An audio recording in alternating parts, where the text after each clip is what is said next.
Keep your spine straight. Close your eyes. Take a deep breath in and exhale. Take a deep breath in and exhale. Take a deep breath in. Hold like that. Oh.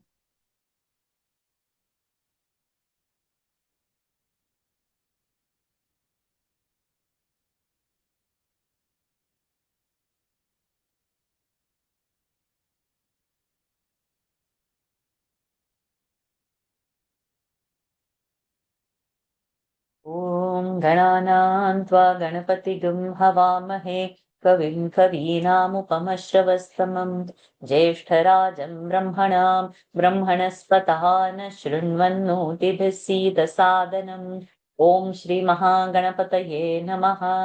सरस्वत्यै नमो नित्यं भद्रकाल्यै नमो नमः। वेदान्त विद्यास्थानेभ्य एव च ॐ नमः प्रणवार्थाय शुद्धज्ञानैकमूर्तये निर्मलाय प्रशान्ताय दक्षिणामूर्तये नमः। नारायणं नमस्कृत्य नरं चैव नरोत्तमं देवीं सरस्वतीं व्यासं ततो जयमुदीरयेत्। पाराशर्यवचः सरोजममलं गीतार्थगन्धोत्कटम् नानाख्यानककेसरं हरिकथा सम्बोधना बोधितम् लोके सज्जन षट्पदैरहरहः पेपीयमानं मुदा भूयाद् भारत पङ्कजं कलिमलप्रध्वंसि न श्रेयसे। धर्मशास्त्रमिदं पुण्यम् अर्थशास्त्रमिदं परम् मोक्षशास्त्रमिदं प्रोक्तम् व्यासेनामितबुद्धिना भारतं सर्वशास्त्राणाम् उत्तमं भरतर्षभ सम्प्रत्याचक्ष्यते चेदं तथा श्रोष्यन्ति चापरे। Pranams to the Lord. Pranams to all the Mahatmas in tonight's Mahabharat session. We're still in our first Parva called Adi Parva, and we have completed first 62 chapters.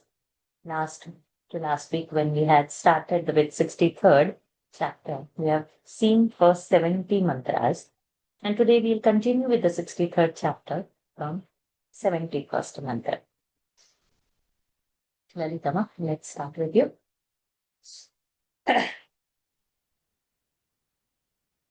दिव्यांतां वासवीं कन्याम् दिव्यांतां वासवीं कन्यां रम्भोरुं मुनिपुङ्गवः रम्भोरुं मुनिपुङ्गवः सङ्गामं मम कल्याणी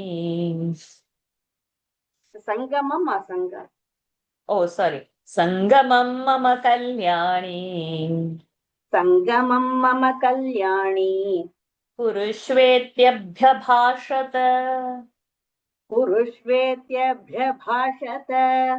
आब्रवीत् पश्य भगवन् साब्रवीत् पश्य भगवन् पारावारे स्थितान् ऋषीन् पारावारे स्थितान् ऋषीन् आवयोर्दृष्टयोरेभिः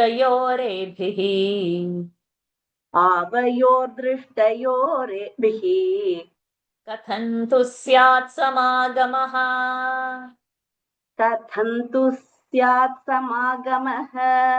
एवन्तयोक्तो भगवान् निहारमसृजत् प्रभुः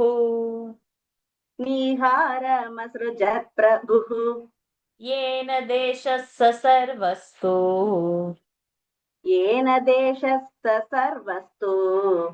तमो भूत इव भवत्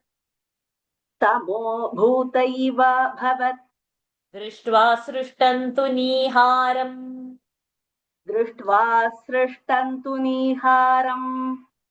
ततस्तं परमर्षिणा विस्मिता सा भवत्कन्या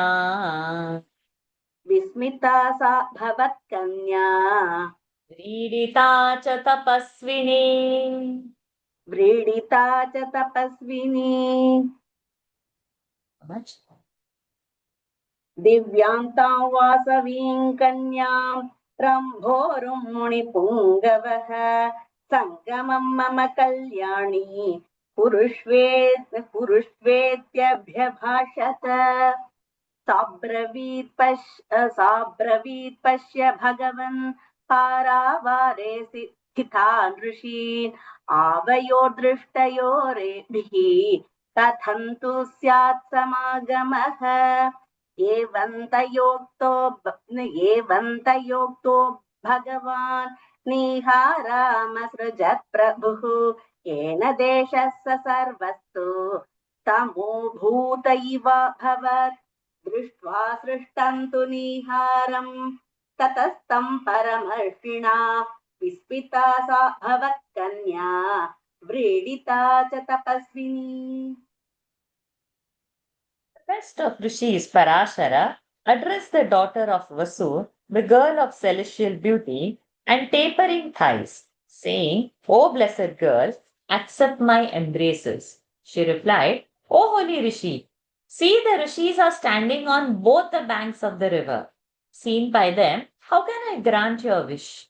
Thus addressed by her, the illustrious Lord Parashar created a fog by which the whole place was covered with darkness. Seeing the sudden creation of the fog by the great Rishi, the girl was very much astonished and became suffused with blushes of bashfulness. दिव्यान्तां वासवीं कन्यां रम्भोरुं मुनिपुङ्गवः सङ्गमं मम कल्याणी कुरुष्वेत्यभ्यभाषत सा ब्रवीत् पश्य भगवन् पारावारे स्थितान् ऋषीन् आवयोर्दृष्टयोरेभिः कथं तु स्यात् समागमः एवं तयोक्तो भगवान् निहारमसृजत् प्रभुः येन देशः स सर्वस्तु तमोभूत इवाभवत् दृष्ट्वा सृष्टं तु निहारम् ततस्तं परमर्षिणा विस्मिता सा भवत्कन्या व्रीडिता च तपस्विनी सत्यवत्युवाच.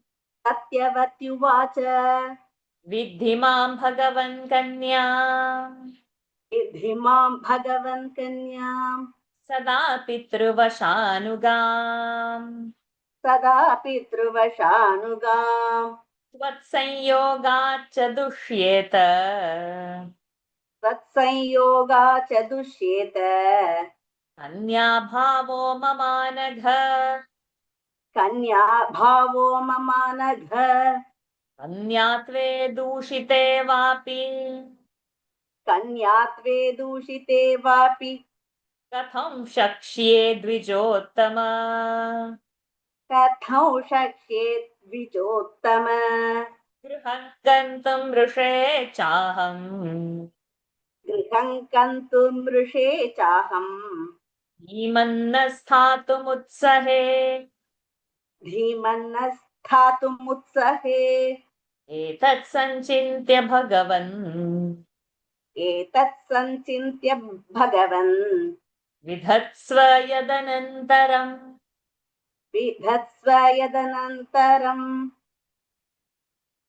सत्यवत्युवाच वेद्धि मां भगवन् कन्यां सदा पितृवशानुगाम् तत्संयोगा च दुष्येत कन्या भावो ममानघ कन्यात्वे दूषिते वापि कथं शक्ष्येत्तिजोत्तम गृहं गन्तुं मृषे चाहम् धीमन्नस्थातुमुत्सहे एतत् सञ्चिन्त्य भगवन् विधत्स्व यदनन्तरम्. Devati said, Holy Rishi, know me to be a girl under the control of my father. O sinless man, my virginity will be sullied by accepting your embraces. O best of Brahmanas, O Rishi, my virginity being sullied, how shall I be able to return home? I shall not then be able to bear life. O illustrious one, take all this into your kind consideration and do what is proper.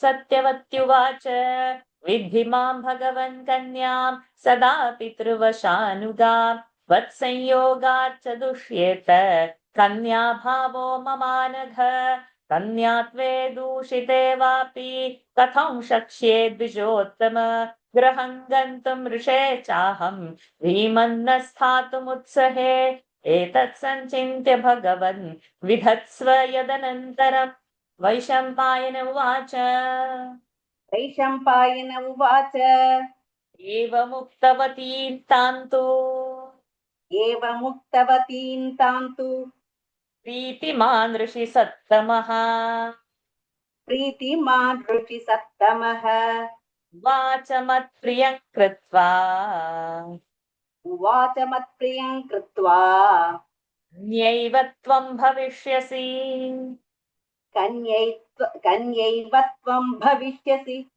वृणीष्व च वरं भीरु वृणीष्व च वरं भीरु यं त्वमिच्छसि भाविनी यं त्वमिच्छसि भाविनि वृथा हि न प्रसादो मे वृथा हि न प्रसादो मे प्रसादद्वित्वा भूतपूर्वशुचिस्मिते भूतपूर्वशुचिस्मिते एवमुक्ता वरं वव्रे एवमुक्ता वरं वव्रे गात्रसौगन्ध्यमुत्तमम् गात्रसौगन्ध्यमुत्तमम् न चास्यै भगवान् प्रादान् न चासि या सचासि it is न सचासि चास्यै न चास्यै maybe it is inside न चास्यै भगवान् प्रादान् मनसः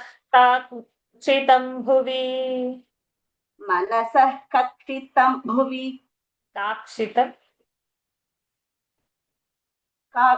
मनसः काक्षितं भुवि ततो लब्धवरा प्रीता ततो लब्धवरा प्रीता श्रीभावगुणभूषिता स्त्रीभावगुणभूषिता जगाम सह संसर्गम् संसर्गम् ऋषीणाद्भुतकर्मणा ऋषीणाद्भुतकर्मणा संसर्गम म has gone then you should start with ऋषीणाद्भुतकर्मणा ऋषीणाद्भुतकर्मणा ठीक वैशम्पायन उवाच एवमुक्तवतीं तां तु प्रीतिमान् ऋषि सत्तमः उवाच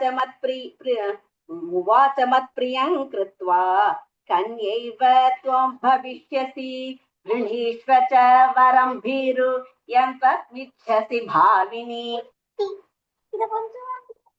वृता हि न प्रसादो मे भूतपूर्वशुचिस्मते एवमुक्ता वरं वव्रे गात्रसौगन्ध्यमुत्तमम् न चास्यै भगवान् प्रदान् मनसः काक्षितं भुवि ततो लब्धवरा प्रीता स्त्रीभावगुणभूषिता जगाम सह संसर्गम् ऋषीणाद्भुतकर्मणा.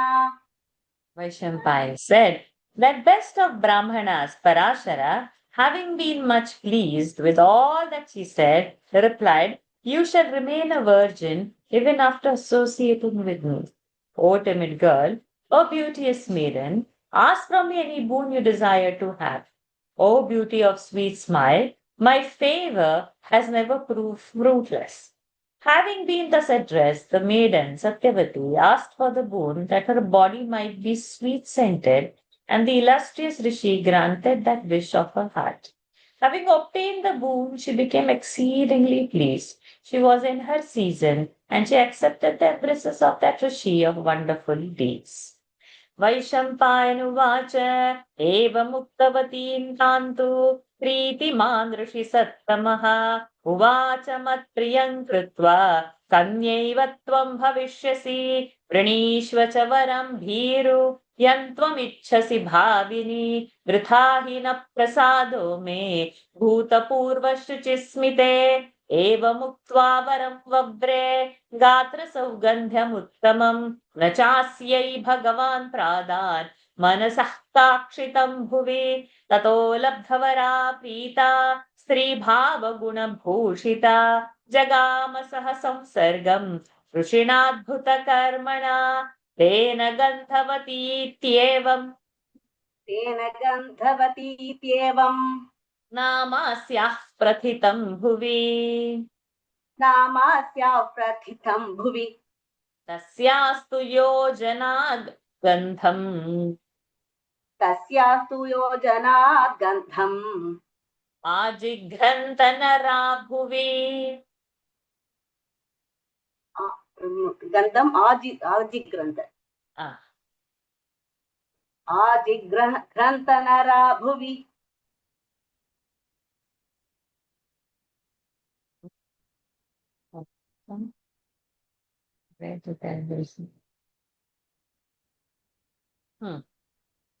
तस्या योजनगन्धेति तस्या योजनगन्धेति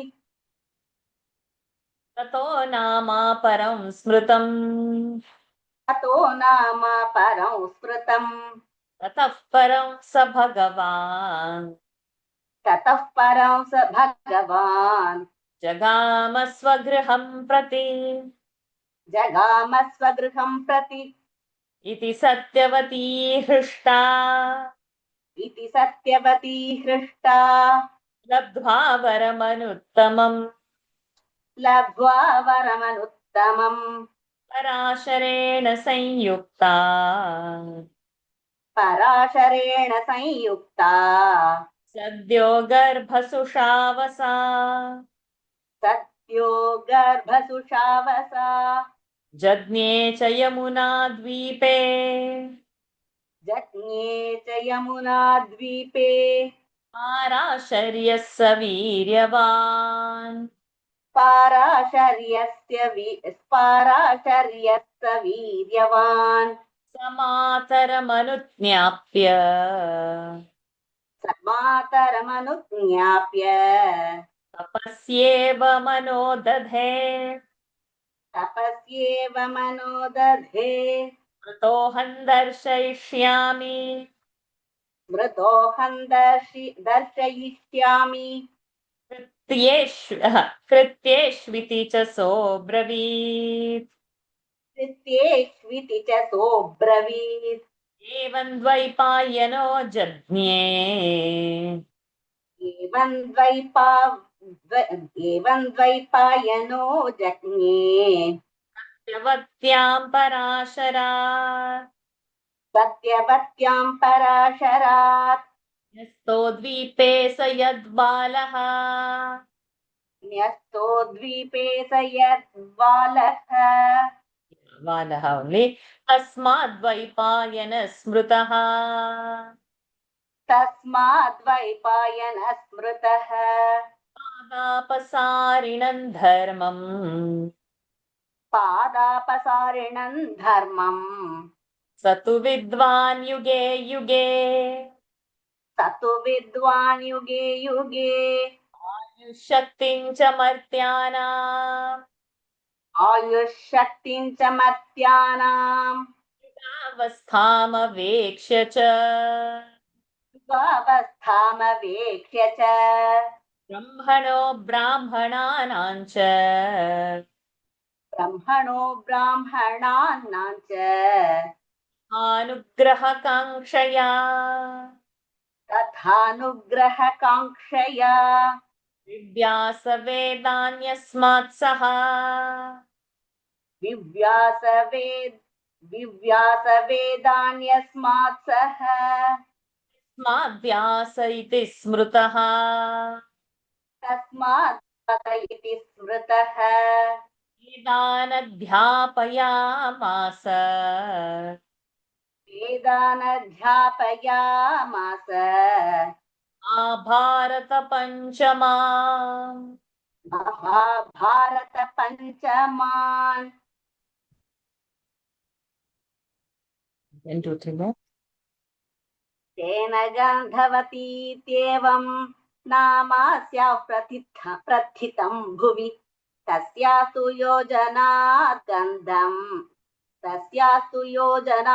गन्धम् आजिघ्रन्त नरा भुवि तस्या योजनगन्धेति ततो नामा परं स्मृतम् ततः परं स भगवान् जगाम स्वगृहं प्रति इति सत्यवती हृष्टा लब्ध्वा वरमनुत्तमम् पराशरेण संयुक्ता सद्यो गर्भसुषावसा जज्ञे च यमुनाद्वीपे पाराशर्यस्य वीर्यवान् समातरमनुज्ञाप्य तपस्येव मनोदधे स्मृतोऽहं दर्शयिष्यामि कृत्येष्विति च सोऽब्रवीत् एवं द्वैपायनो जज्ञे सत्यवत्यां पराशरात् न्यस्तो द्वीपे स यद्वालः तस्माद् द्वैपायनः स्मृतः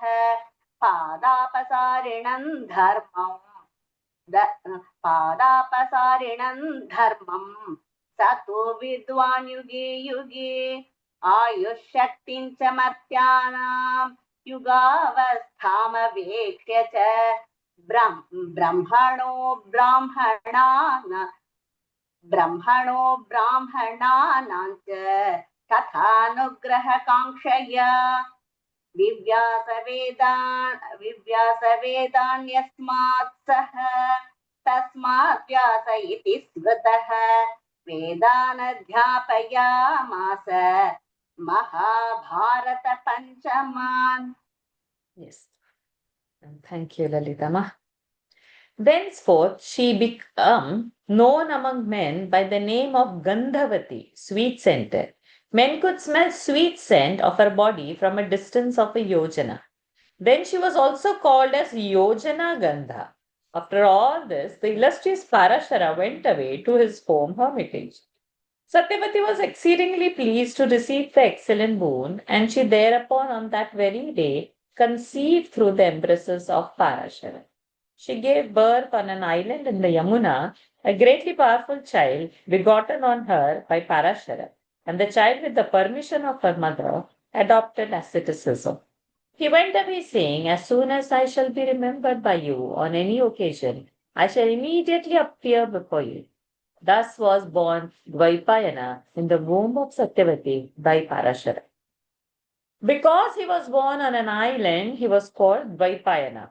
That learned man Dvaipayana, knowing that Dharma would become lame by one leg at each yuga, and that the period of human life and strength would follow the yuga by becoming shorter and lesser, and moved by the desire of obtaining the favor of Brahma and the Brahmanas, arranged the Vedas, and thence he came to be called Vyasa. He then taught the Vedas and the fifth Veda, Mahabharata. तेन गन्धवतीत्येवं नामास्याः प्रथितं भुवि तस्यास्तु योजनात् गन्धम् आजिघ्रन्त नरा भुवि तस्या योजनगन्धेति ततो नामा परं स्मृतं ततः परं स भगवान् जगाम स्वगृहं प्रति जज्ञे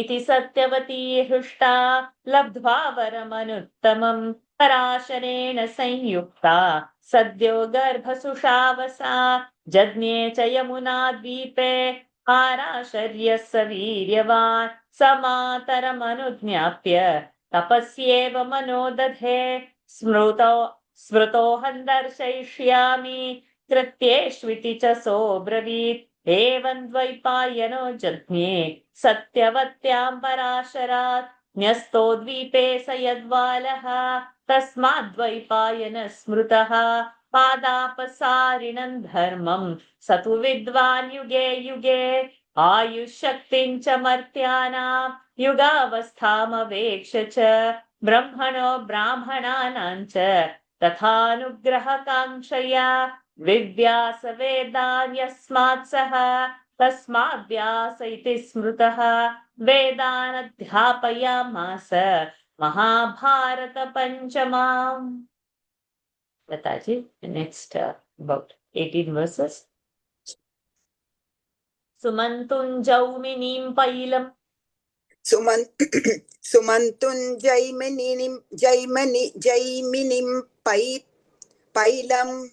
You have Jai, it's Jau, Jaumini. Sorry, Jau, yeah. Sumantun Jauminim Pailam. Shukran Chaiva Swamatmajam. Shukran, Shuka. Shukan Chaiva Swamatmajam. Shukan Chaiva Swamatmajam. Prabhurvarishto Varadaha. Prabhurvarishto Varadaha.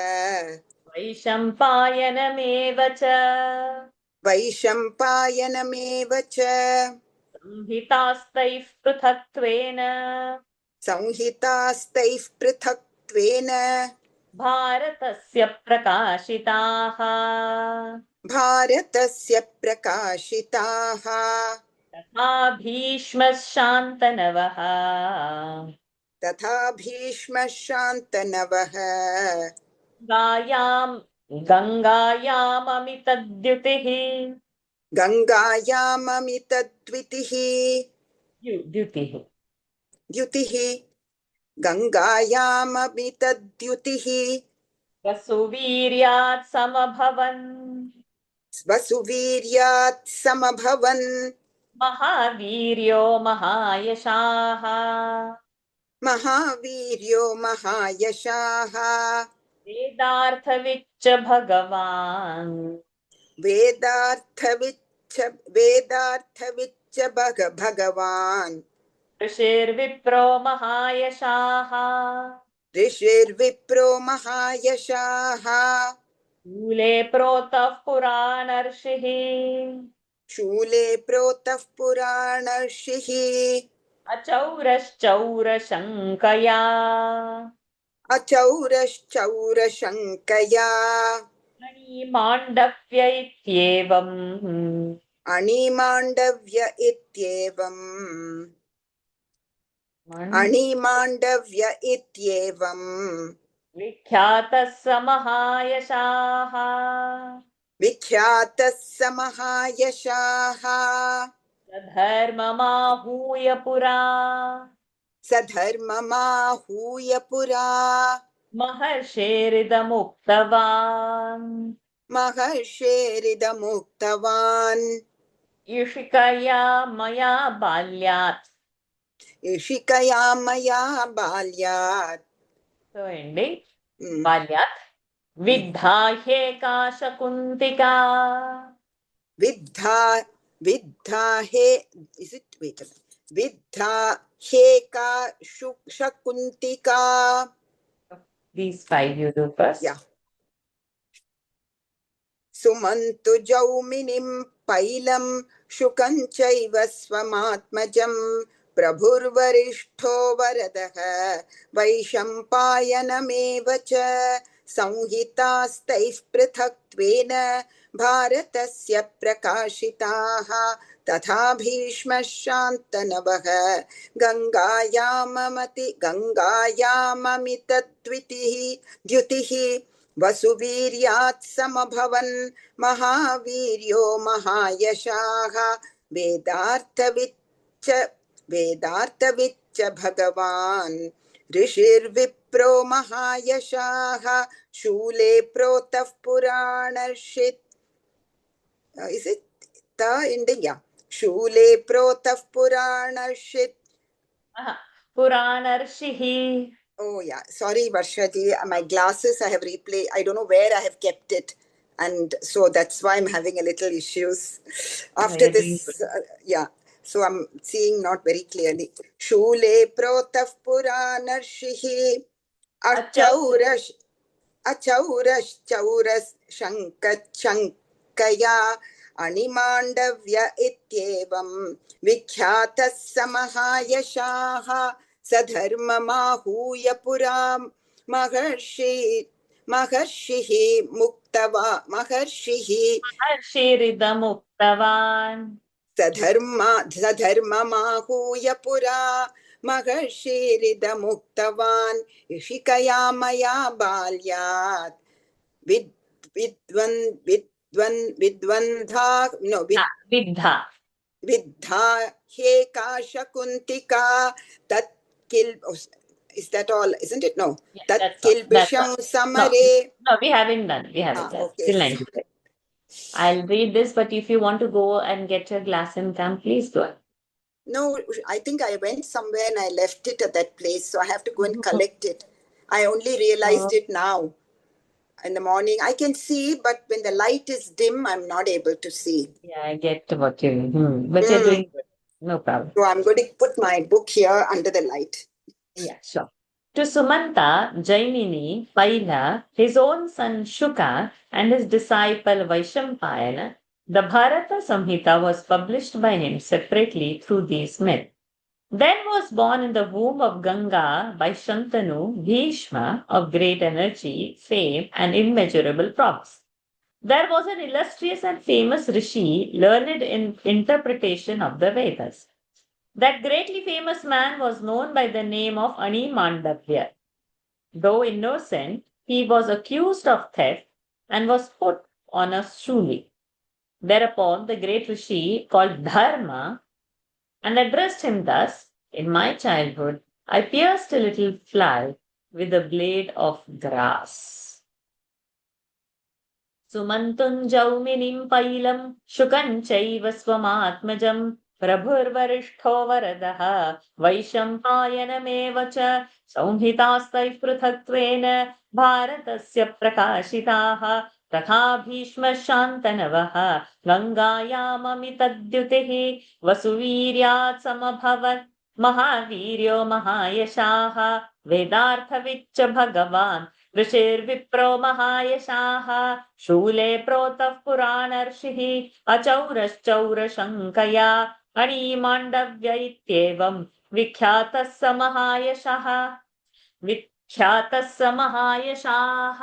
स धर्ममाहूय पुरा महर्षिरिदमुक्तवान् ऋषिकया मया बाल्यात् विद्धा ह्येका शकुन्तिका शकुन्तिका नेक्स्ट तत्किल्बिषं स्मरे धर्म तत्किल्बिषं स्मरे धर्म नान्यत् पापमहं स्मरे नान्यत्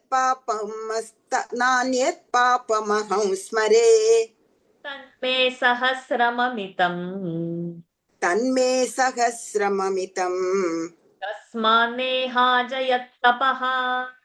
कस्मान्नेहाजयत्तपः गरीयान् ब्राह्मणवधः सर्वभूतवधाद्यतः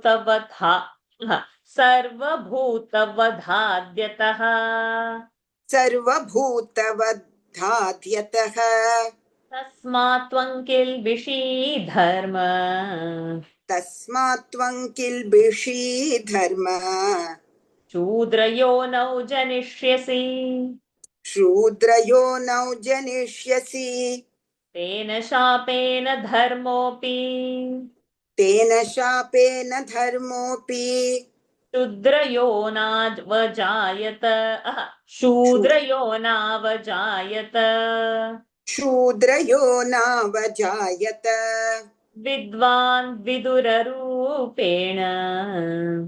विद्वान् विदुररूपेण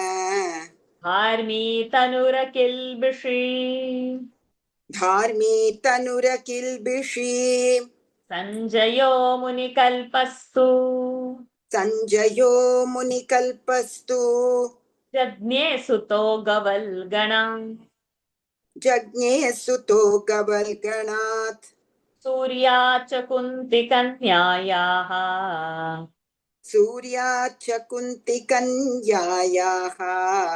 जज्ञे कर्णो महाबलः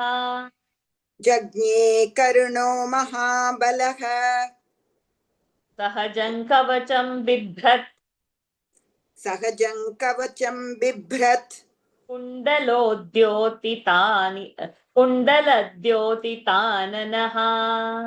कुण्डलोद्योतिताननः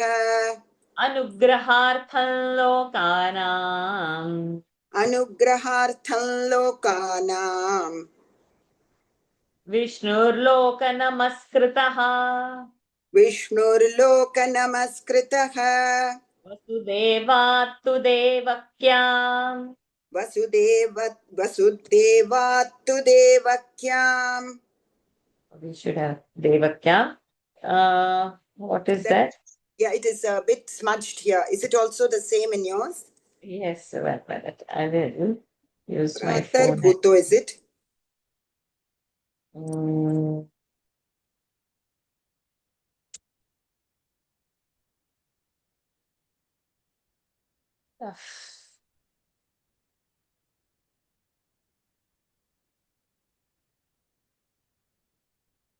Prapta. Is it Prapta? Is it Pratar Bhuto or I don't know. I thought there is a Prapta? Prapa. I'm not sure. 1, 2, 3, 4, 5, 6, 7. 1, 2, 3, 4, 5, 6, 7. Only one. Prapta. I think, Prapta. yeah, begot. So it should be. 3, 4, 5, 6, 7, 8. Yeah. Vasudevatu devakyam. Vasudevattu devakyam. Praptarbhuto Mahayashaha. Praptarbhuto Mahayashaha. Anadinidhano devaha. Anadinidhano devaha. Sakarta jagatah prabhuhu. Sakarta jagatah prabhuhu. Do this much. तत्किल्बिषं स्मरे धर्म नान्यत् पापमहं स्मरे तन्मे सहस्रममितं कस्मान्नेहाजयत्तपः गरीयान् ब्राह्मणवधः सर्वभूतवधात्यतः तस्मात् त्वं किल्बिषी धर्म शूद्रयोनौ जनिष्यसि तेन शापेन धर्मोऽपि शूद्रयो नावजायत विन्द्वा विन्दुररूपेण धार्मीतनुरकिल्बिषी सञ्जयो मुनिकल्पस्तु जज्ञे सुतो गवल्गणात् सूर्याच्च कुन्तिकन्यायाः जज्ञे कर्णो महाबलः सहजं कवचं बिभ्रत् कुण्डलो द्योतिताननः अनुग्रहार्थं लोकानां विष्णोर्लोकनमस्कृतः वसुदेवात्तु देवक्यां प्राप्तर्भूतो महायशाः अनादिनिधनो देवः सकर्ता जगतः प्रभुः. O Dharma, I remember this sin of mine. I cannot remember any other. I have since practiced asceticism thousandfold. Has not that one sin of mine been expiated by my great asceticism? The killing of a Brahmana is more heinous than any other sin in the world. As you kill me, O Dharma, you shall take birth on earth, and that too in the Shudra caste. Thus being cursed, Dharma was born as a Shudra, as Vidura, who was learned, virtuous, and pure-bodied. The Sutta, Sanjaya, who was like a rishi, was begot by Gavalgana, and the greatly powerful Karna was begot by Surya of Kunti when she was a maid. He came out of his mother's womb with a natural coat of mail and with a face beautified by earrings for the benefit of the whole world, the worldwide famous. Vishnu himself, the worshipped deity of all the worlds, was begot by Vasudeva on Devaki. He is the great God without birth and death. He is the creator and Lord of the universe. तत्किल्बिषं स्मरे धर्म नान्यत् पापमहं स्मरे तन्मे सहस्रममितं कस्मान्नेहाजयत्तपः गरीयान् ब्राह्मणवधः सर्वभूतवधाद्यतः तस्मात् त्वं किल्बिषी धर्म शूद्रयोनौ जनिष्यसि तेन शापेन धर्मोऽपि शूद्रयोनावजायत विद्वान् विदुररूपेण धार्मी तनुरकल्बिषे सञ्जयो मुनिकल्पस्तु जज्ञे सुतो गवल्गणात् सूर्या च कुन्तिकन्यायाः जज्ञे कर्णो महाबलः सहजं कवचं बिभ्रत् कुण्डलोद्योतिताननः अनुग्रहार्थं लोकानां विष्णुर्लोकनमस्कृतः वसुदेवात्तु देवक्यां प्राप्तर्भूतो महायशाः अनादिनिधनो देवः सकर्ता जगतः प्रभुः।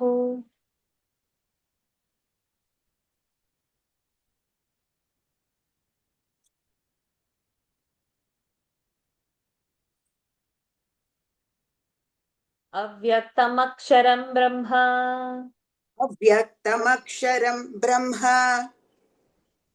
प्रधानं त्रिगुणात्मकम् प्रधानं त्रिगुणात्मकम् आत्मानमव्ययं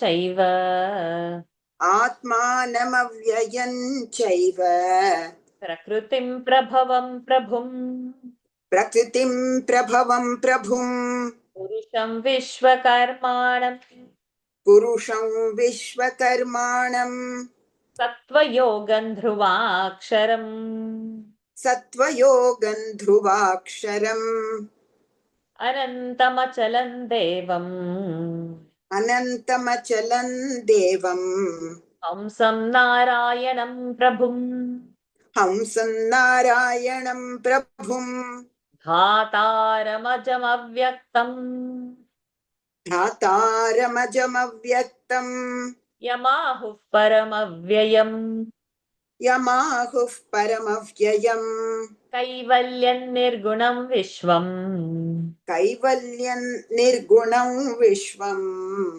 अनादिमजमव्ययम् अनादिमजमव्ययम् पुरुषः स विभुः कर्ता पुरुषस्य विभुः कर्ता सर्वभूतपितामहः सर्वभूतपितामहः धर्मसंवर्धनार्थाय धर्मसंवर्धनार्थाय प्रजज्ञेऽन्धकवृष्णिषु प्रजज्ञे can you repeat that? I can't see that letter. प्रजज्ञेऽन्धक अन्धक प्रजज्ञेऽन्धकवृष्णिषु प्रजज्ञेऽन्धकवृष्णिषु अस्त्रज्ञौ तु महावीर्यौ अस्त्रज्ञौ तु महावीर्यौ सर्वशास्त्रविशारदौ सर्वशास्त्रविशारदौ सात्यकिः कृतवर्मा च सात्यकिः कृतवर्मा च नारायणमनुव्रतौ नारायणमनुव्रतौ सत्यकाद् सत्य what is that? सत्यकाद् Give me a minute. I think, no? Adhu. Satyakaad. Yeah, Dhri. Because Hridika, her name.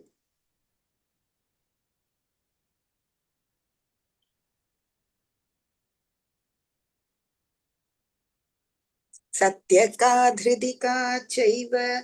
But what is that word over there? No, because the name of the person is Hridika, so it should be Satyakaad. Hridika, yeah. Satyakaad, Hridika. So that means it is dha and a r below that. Yes. Because what I see is dha and a ta or something like that. Yeah, so it's very small, that's why. No, I'm enlarging with my phone and Oh, okay. What all likes of this?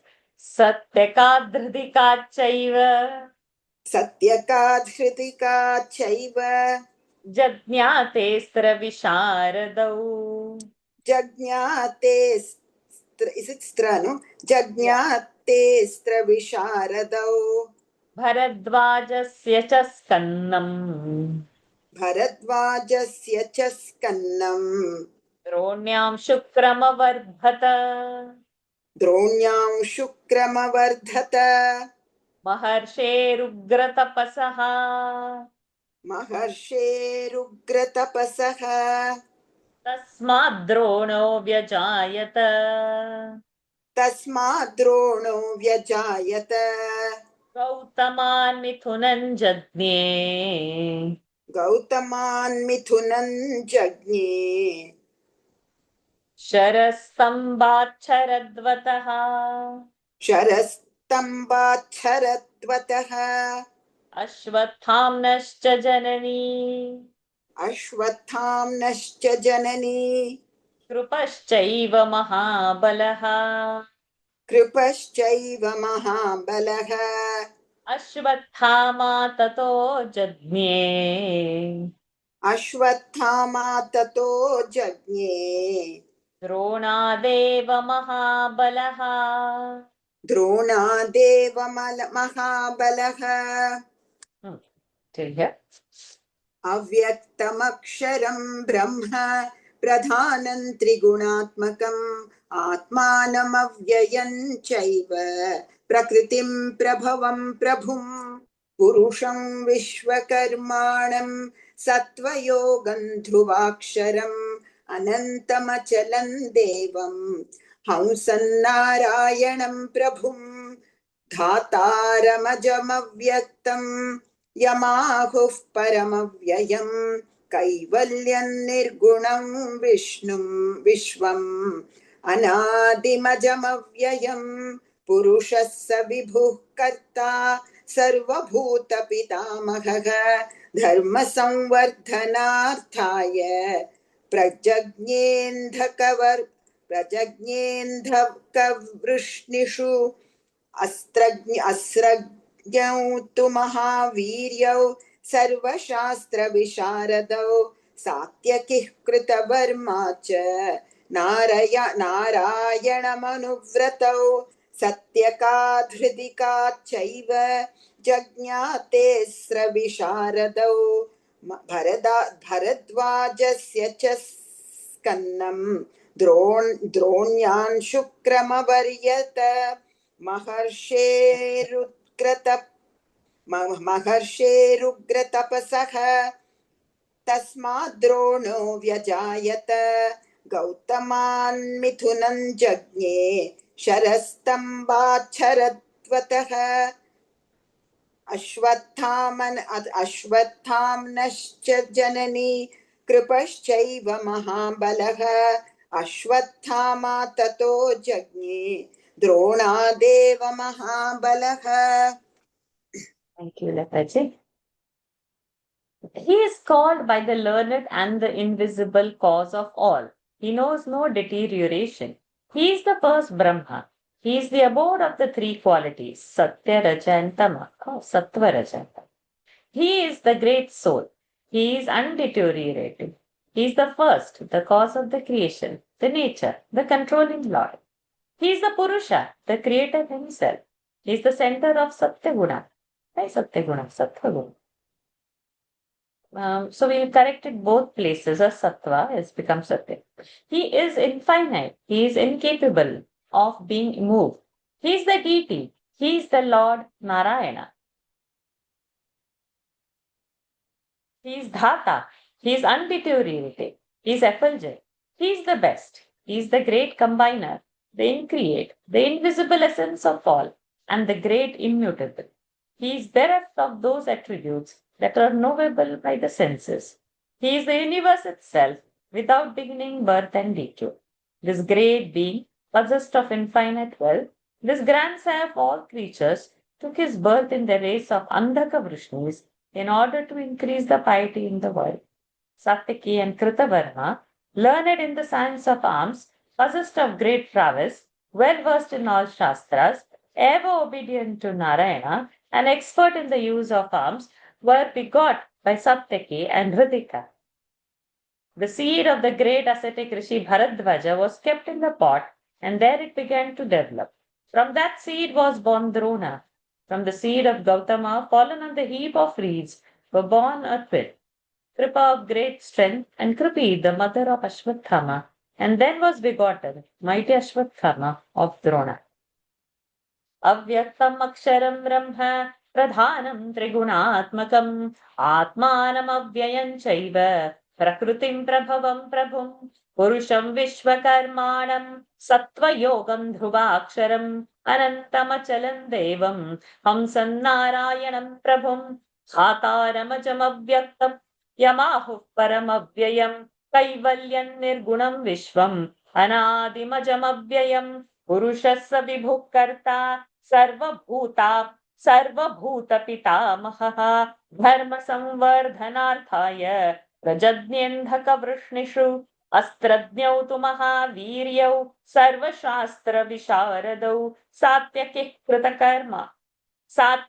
Kritavarma च नारायणमनुव्रतौ सत्यकाद्धृतिका चैव जज्ञातेऽस्त्र विशारदौ भरद्वाजस्य च स्कन्नं द्रोण्यां शुक्रमवर्धत महर्षेरुग्रतपसः तस्माद् द्रोणो व्यजायत गौतमान् मिथुनं जज्ञे शरस्तम्भात् शरद्वतः अश्वत्थाम्नश्च जननी कृपश्चैव महाबलः अश्वत्थामा ततो जज्ञे द्रोणादेव महाबलः.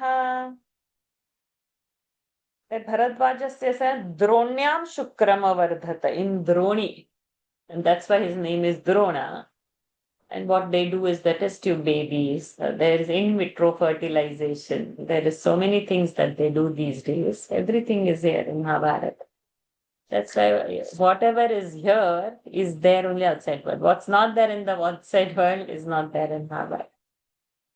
This is what means. If you are talking of, oh, the modern age, IVF, this, that, whatnot, it's spoken in Mahabharata, it is there. And that's why these days the chances of getting twins and triplets is high because it's been fertilized externally and planted. Here we get references of the twins and many bonds like that. Whatever of the modern terms, whatever we talk, it will be in this. There is no other. Okay, Radha Krishnanji, for the rest of the verses. तथैव धृष्टद्युम्नोऽपि साक्षादग्निसमद्युतिः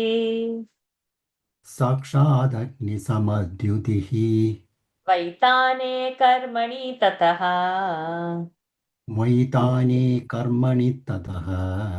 पावकात् समजायत वीरो द्रोणविनाशाय धनुरादाय वीर्यवान् तत्रैव वेद्यां कृष्णापि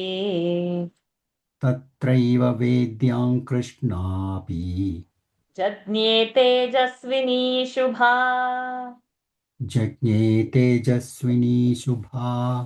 विभ्राजमाना वपुषा बिभ्रती रूपमुत्तमम् प्रह्लादशिष्यो नग्नजेत् सुबलश्चाभवत्ततः तस्य प्रजा धर्महन्त्री जज्ञे देवप्रकोपनात् गान्धारराजपुत्रोऽभूत्. So ending. गान्धारराजपुत्रोऽभूत्. Sh starting because Sandhi is open. Ta and Cha has become Cha and Cha has become Ta and Sh. Shakuni Saubalastatha. Duryodhanasya janani. जज्ञातेऽर्थविशारदौ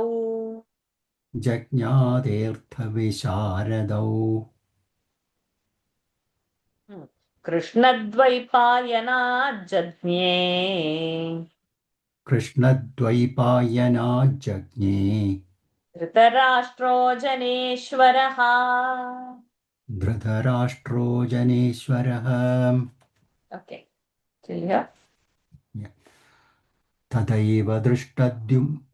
तथैव दृष्टद्युम्नोऽपि साक्षादग्निसमद्युतिः वैताने कर्मणि ततः प्रावगात् समजायत वीरो द्रोणविनाशाय धनुरादाय वीर्यवान् तत्रैव वेद्यां कृष्णापि जज्ञे तेजस्विनी शुभा विभ्राजमाना वपुषा बिभ्रतीरूपमुत्तमम् प्रह्लादशिष्यो नग्नचेत् सुबलश्चाभवत्ततः तस्य प्रजा धर्महन्त्री जज्ञे देवप्रकोपनात् गान्धारराजपुत्रोऽभूत् शकुनिः सौबलस्तथा दुर्योधनश्च जननी धनस्य दुर्योधनस्य जननी जज्ञादेऽर्थविशारदौ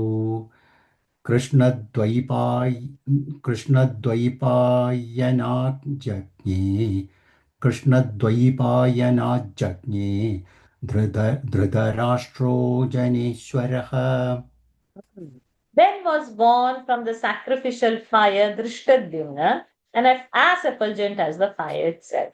The mighty hero was born, a bow in his hand, in order to kill Drona hereafter. From the sacrificial altar was born Krishna, Draupadi, resplendent and handsome, a girl of fascinating features and great beauty. Then was born the disciple of Prahlada, namely Nagnajit and Subala. Subala begot a son named Shakuni, who through the curse of the celestials became an enemy of virtue and destroyer of creatures, and Subala begot a daughter, who became the mother of Duryodhana, and both of them were well versed in acquiring worldly profits. From Krishna Dvaipayana was born Dhritarashtra, the king of men. तथैव धृष्टद्युम्नोऽपि साक्षादग्निसमद्युतिः वैताने कर्मणि ततः पावकात् समजायत वीरो द्रोणविनाशाय धनुरादाय वीर्यवान् तत्रैव वेद्यां कृष्णापि जज्ञे तेजस्विनी शुभा विभ्राजमाना वपुषा बिभ्रतीरूपमुत्तमम् प्रह्लादशिष्यो नग्नचित् सुबलश्चाभवत्ततः तस्य प्रजा धर्महन्त्री जज्ञे देवप्रकोपनात् गान्धारराजपुत्रोऽभूत् शकुनिः सौबलस्तथा दुर्योधनस्य जननी जज्ञातेऽर्थविशारदौ कृष्णद्वैपायनात् जज्ञे धृतराष्ट्रो जनेश्वरः Continue. क्षेत्रे विचित्रवीर्यस्य क्षेत्रे विचित्रवीर्यस्य पाण्डुश्चैव महाबलः पाण्डुश्चैव महाबलः धर्मार्थकुशलो धीमान् धर्मार्थकुशलो धीमान् मेधावी धूतकल्मषः मेधावी दूतकल्मषः विदुरशूद्रयोनौ तु विदुरशूद्रयोनौ तु शूद्रदीर्घ जज्ञे द्वैपायनादपि जज्ञे द्वैपायनादपि पाण्डोस्तु जज्ञिरे पञ्च पाण्डोस्तु जज्ञिरे पञ्च पुत्रादेव समाः पृथक् पुत्रादेव समाः पृथक् द्वयोस्त्रियोर्गुणज्येष्ठः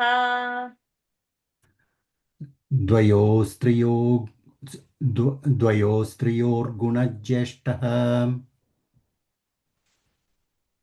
द्वयोस्त्रियो स्त्री द्वयोस्त्रियोर्गुणज्येष्ठः करेक्ट तेषामासीद्युधिष्ठिरः तेषामासीद्युधिष्ठिरः स्थिरः ठमः प्रण धर्माद्युधिष्ठिरो जज्ञे धर्माद्युधिष्ठिरो ठिरो धर्माद्युधिष्ठिरो धर्माद्युधिष्ठिरो जज्ञे मारुताच्च वृकोदरः मारुताच्च मृगोदरः इन्द्राधनञ्जय श्रीमान् इन्द्राद्धनञ्जय श्रीमान् सर्वशस्त्रभृतां वरः सर्वशस्त्रभृतां वरः जज्ञाते रूपसम्पन्नौ औ की मात्रा जज्ञादे रूपसम्पन्नौ औ की मात्रा यान्तमन्त सन्ति अश्विभ्यां च यमावपि अश्विभ्यां च यमावपि नकुलः सह देवश्च नकुलः सह देवश्च गुरुशुश्रूषणे रतौ कुरु शुश्रूषणे रतौ तथा पुत्रशतं जज्ञे तथा पुत्रशतं जज्ञे धृतराष्ट्रस्य धीमतः धृतराष्ट्रस्य धीमतः दुर्योधनप्रतयः दुर्योधनप्रभृतयः प्रभृतयः दुर्योधनप्रभृतयः युयुत्सुः दुर्योधनप्रभृतयः sorry दुर्योधनप्रभृतयः युयुत्सुः करणस्तथा ययुत्सुः करणस्तथा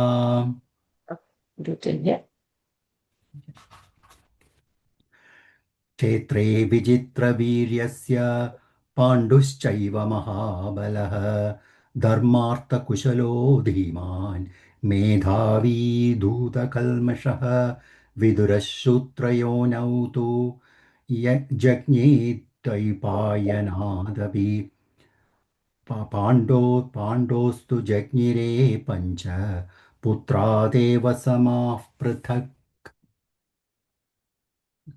द्वयोस्त्रियोर्गुणज्येष्ठः तेषामासीद्युधिष्ठिरः धर्माद्युधिष्ठिरो जज्ञे मारुताच्च मृगोदरः इन्द्राद्धनं जय श्रीमान् सर्वशास्त्रभृतां वरः जज्ञादेरूपसम्पन्नौ रूपसम्पन्नौ which is the Ashchibhyam? अश्विभ्याम् अश्विभ्याम् Ashubhyam cha Yamavapi Nagula जज्ञाते रूपसम्पन्नौ अश्विभ्यां च यमावपि Jajnade Rupa Sampannau Ashubhyam cha Yamavapi Nakula Sahadevascha Guru Shushrushane Radau Tada Putrashatam Jajne Dhritarashtrasya Dhimadah Duryodhana Prabhritayah Yuyutsu Karanastada. And the Pandu of great strength, both in the wombs of the wife of Vichitravirya, and from him also, born in the womb of Shudra woman, the wise and intelligent Vidura, learned in both Dharma and Artha, and free from all sins. 5 sons were born of Pandu. In the wombs of his 2 wives, Yudhishthira was the son of the eldest. Yudhishthira was born of Dharma. Vrukotara Bhima was born of Maruta. The first of all, the best wielder of the arms, illustrious Arjuna, was born of Indra, and Nakula and Sahadeva, of handsome features, who ever engaged in the services of their superiors, were born of the twin Ashwinis. 100 sons were born to the wise Dhritarashtra, namely Duryodhana and others, and another saint named Yuyutsu, born of Vaishya woman.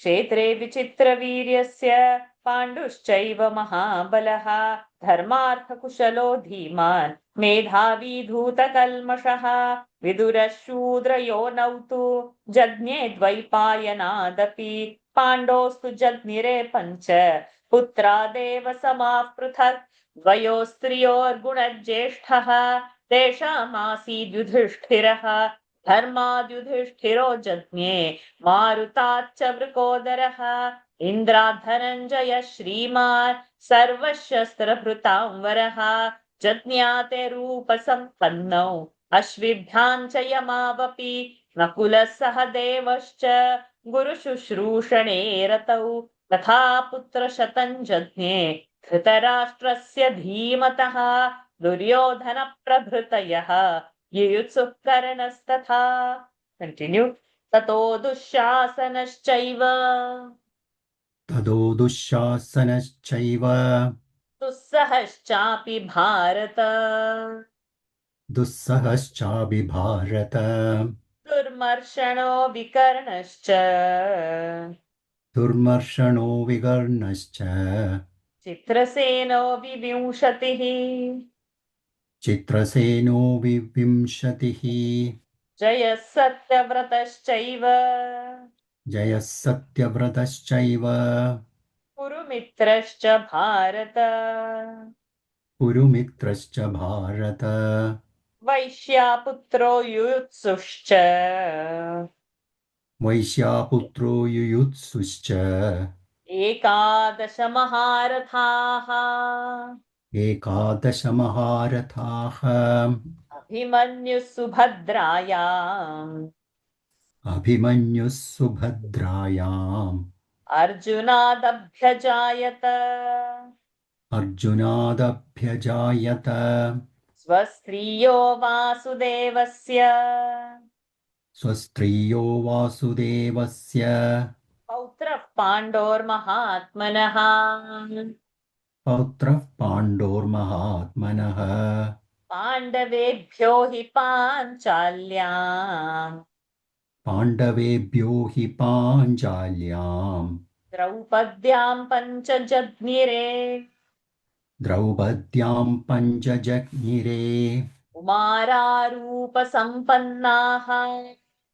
कुमारारूपसम्पन्नाः सर्वशास्त्रविशारदाः सर्वशास्त्रविशारदाः विन्ध्यो युधिष्ठिरात् प्रतिविन्ध्यो युधिष्ठिरात् सुतसोमो वृकोदरात् सुदसोमो मृगोदरात् अर्जुनाच्छ्रुतकीर्तिस्तु अर्जुनाच्युतिकीर्तिस्तु श्रुत अर्जुनाच्युतकीर्तिस्तु शतानीकस्तु नाकुलिः शदानीगस्तु नाकुलिः तथैव सहदेवाच्च तथैव सहदेवाच्च कृतसेनः प्रतापवान् श्रुतसेनः प्रतापवान् हिडिम्बायां च भीमेन हिडिम्बायां च भीमेन वने जज्ञे घटोत्कचः वने जज्ञे खडोत्कचः करेक्ट् शिखण्डी द्रुपदाज्जज्ञे शिखण्डी द्रुपदाज्जज्ञे कन्यापुत्रत्वमागता कन्यापुत्रत्वमागता And you till here. Yeah. ततो दुःशासनश्चैव दुःसहश्चाभिभारत दुर्मर्षणो विकर्णश्च चित्रसेनो विविंशतिः जयः सत्यव्रतश्चैव पुरमित्रश्च भारत वैश्यापुत्रो ययुत्सुश्च एकादशमहारथाः अभिमन्यु अभिमन्युः सुभद्रायाम् अर्जुना अर्जुनादभ्य अर्जुनादभ्यजायत स्वस्त्रियो वासुदेवस्य पौत्रः पाण्डोर्महात्मनः पाण्डवेभ्यो हि पाञ्चाल्यां द्रौपद्यां पञ्चजज्ञिरे कुमारारूपसम्पन्नाः सर्वशास्त्रविशारदाः प्रतिवि प्रतिविन्ध्यो युधिष्ठिरात् सुदसोमो मृगोदरा अर्जुनच्युतकीर्तिस्तु शतानीगस्तु नाकुलिः तथैव सह देवाच्च श्रुतसेनः प्रतापवान् हिडिम्ब्यायां च भीमेन वने यज्ञे खडोत्कचः Shikhandi Not Yajne, Jadni. Oh, sorry. हिडिम्ब्यायां च भीमेन Hidimbayam, not Bya.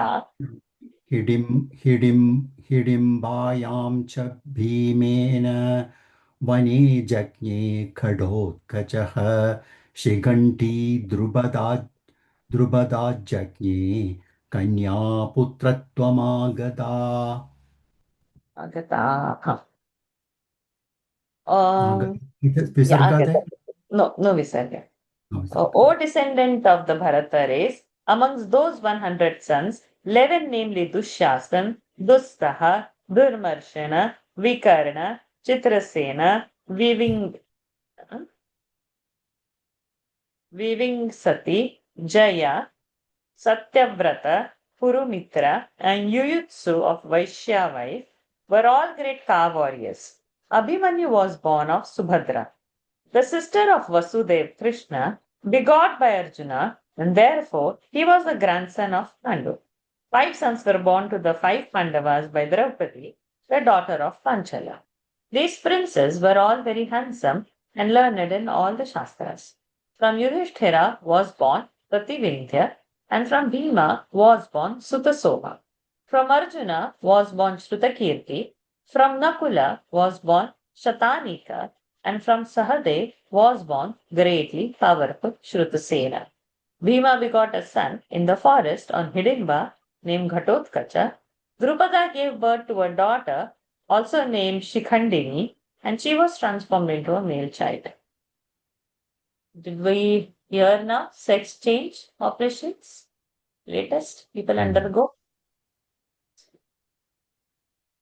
This is over here, Shikhandini, and she was transformed into a male child. All the stars who are participating, it's in West it is highly common, and they do it such major changes, but it's there. In Mahabharata, it is already there. Changing sex, came into them. It's there. Whatever is the latest fashion, it's here. ततो दुःशासनश्चैव सदुस्सहश्चापि भारत दुर्मर्शनो विकर्णश्च चित्रसेनो विविंशतिः जयः सत्यव्रतश्चैव कुरुमित्रश्च भारत वैश्यापुत्रो युयुत्सुश्च 11 महारथाः अभिमन्युः सुभद्रायाम् अर्जुनादभ्यजायत स्वस्त्रियो वासुदेवस्य पौत्रः पाण्डोर्महात्मनः पाण्डवेभ्यो हि पाञ्चाल्यां द्रौपद्यां पञ्चजग्निरे कुमारारूपसम्पन्नाः सर्वशास्त्रविशारदाः प्रतिविन्ध्यो युधिष्ठिरात् सुतसोमो वृकोदरात् अर्जुनात् श्रुतकीर्तिस्तु शतानीकस्तु नाकुलिः तथैव सह देवाच्च श्रुतसेनः प्रतापवान् हिडिम्बायाञ्च भीमेन वने जज्ञे घटोत्कचः शिखण्डी द्रुपदा जज्ञे कन्यापुत्रत्वमागता. Last 3 verses. या यक्षः पुरुषं चक्रे या यक्षः पुरुषं चक्रे स्थूणः प्रियचिकीर्षया